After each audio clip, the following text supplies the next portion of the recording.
पश्चिम Asia में बढ़ते सैन्य तनाव ने पूरी दुनिया के ऊर्जा बाजार को चिंता में डाल दिया है। ईरान, इसराइल और अमेरिका के बीच जारी टकराव अब केवल सैन्य मोर्चे तक सीमित नहीं रहा है, बल्कि इसका असर वैश्विक तेल और गैस आपूर्ति पर भी पड़ने लगा है।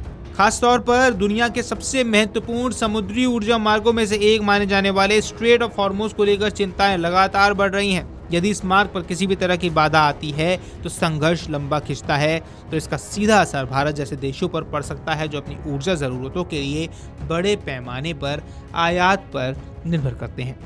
ऊर्जा बाजार के विश्लेषकों और इंटरनेशनल एनर्जी एजेंसी यानी कि IEA के आकलन की माने तो यदि पश्चिम एशिया में युद्ध की स्थिति और गंभीर होती है या हॉर्मुज जलडमरू मध्य में जहाजों की आवाजाही प्रभावित होती है, तो भारत की तेल और गैस आपूर्ति पर दबाव बढ़ सकता है। इसके साथ ही देश के निर्यात और व्यापारिक गतिविधियों पर भी इसका प्रभाव पड़ने की आशंका जताई जा रही है। इसी संभावना को देखते हुए भारत सरकार संभावित ऊर्जा और व्यापारिक संकट को लेकर सतर्क हो गई है और स्थिति पर लगातार निगरानी रखी जा रही है।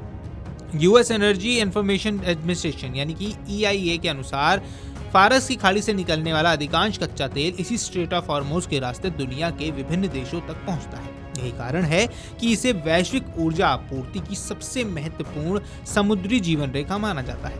ये जलडमरू मध्य अपने सबसे संकरे हिस्से में लगभग 33 किलोमीटर चौड़ा है, लेकिन इसके महत्व का अंदाजा इसी बात से लगाया जा सकता है कि दुनिया के कुल समुद्री तेल व्यापार का एक बड़ा हिस्सा इसी रास्ते से होकर गुजरता है। भारत के लिए ये मार्ग और भी ज्यादा महत्वपूर्ण है, क्योंकि देश अपनी ऊर्जा जरूरतों का बड़ा हिस्सा आयात के माध्यम से पूरा करता है। भारत अपनी कुल कच्चे तेल की जरूरत का लगभग 90% विदेशों से आयात करता है। ऐसे में यदि इस मार्ग पर किसी तरह की बाधा आती है तो भारत की ऊर्जा आपूर्ति पर सीधे तौर पर असर पड़ सकता है। Petroleum planning and analysis cell यानी कि PPAC के आंकड़ों की माने तो भारत प्रतिदिन लगभग 25 से 27 लाख बैरल कच्चा तेल आयात करता है। इस आयात का बड़ा हिस्सा पश्चिम एशिया के देशों से आता है। इराक, सऊदी अरब, कुवैत और संयुक्त अरब अमीरात भारत के प्रमुख तेल आपूर्तिकर्ता देशों में शामिल हैं। इन देशों से आने वाले अधिकांश तेल टैंकर स्ट्रेट ऑफ हॉर्मुज से होकर ही भारतीय बंदरगाहों तक पहुंचते हैं।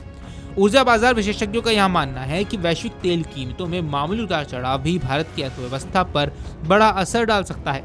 कमोडिटी बाजार विश्लेषकों की माने यदि कच्चे तेल की कीमत में प्रति बैरल $1 की वृद्धि होती है तो भारत के वैश्विक आयात बिल में लगभग $2 अरब तक का अतिरिक्त बोझ पड़ सकता है।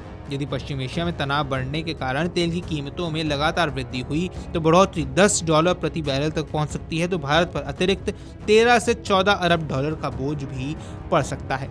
इसका कारण ये है कि वैश्विक स्तर पर तेल का व्यापार अमेरिकी डॉलर में होता है। जब अंतर्राष्ट्रीय बाजार में कच्चे तेल की कीमतें बढ़ती हैं तो भारत को उतनी ही मात्रा का तेल खरीदने के लिए अधिक डॉलर खर्च करने पड़ते हैं। इससे देश का कुल आयात बिल बढ़ जाता है। दूसरी ओर निर्यात उतनी तेजी से नहीं बढ़ता, जिससे देश से बाहर जाने वाली विदेशी मुद्रा की मात्रा बढ़ जाती है। इस स्थिति में चालू खाते का घाटा यानी करंट अकाउंट डेफिसिट बढ़ने लगता है, जो किसी भी अर्थव्यवस्था के लिए चिंता का विषय माना जाता है। हालांकि यह संकट केवल पेट्रोल और डीजल की कीमतों तक सीमित नहीं रहेगा। इसका असर रसोई गैस और अन्य ऊर्जा उत्पादों की आपूर्ति पर भी पड़ सकता है। मीडिया रिपोर्ट्स के अनुसार अगर स्ट्रेट ऑफ हॉर्मुज में नाकेबंदी या लंबी अवधि की बाधा उत्पन्न होती है तो तेल और गैस के टैंकरों की आवाजाही भी प्रभावित हो जाएगी। भारत अपनी जरूरतों का लगभग 80 से 85% LPG और करीब 60% LNG इसी समुद्री मार्ग के जरिए आयात करता है। यदि जहाजों के आवागमन में देरी होती है या समुद्री जोखिम बढ़ने के कारण बीमा प्रीमियम और माल ढुलाई की लागत बढ़ती है तो इसका असर गैस बाजार पर भी दिखाई देगा। Video desk amarujala.com। अगर आप ये वीडियो YouTube पर देख रहे हैं तो हमारे चैनल को सब्सक्राइब कर बेल आइकन दबाएं और Facebook पर देख रहे हैं तो हमारे पेज को लाइक करें।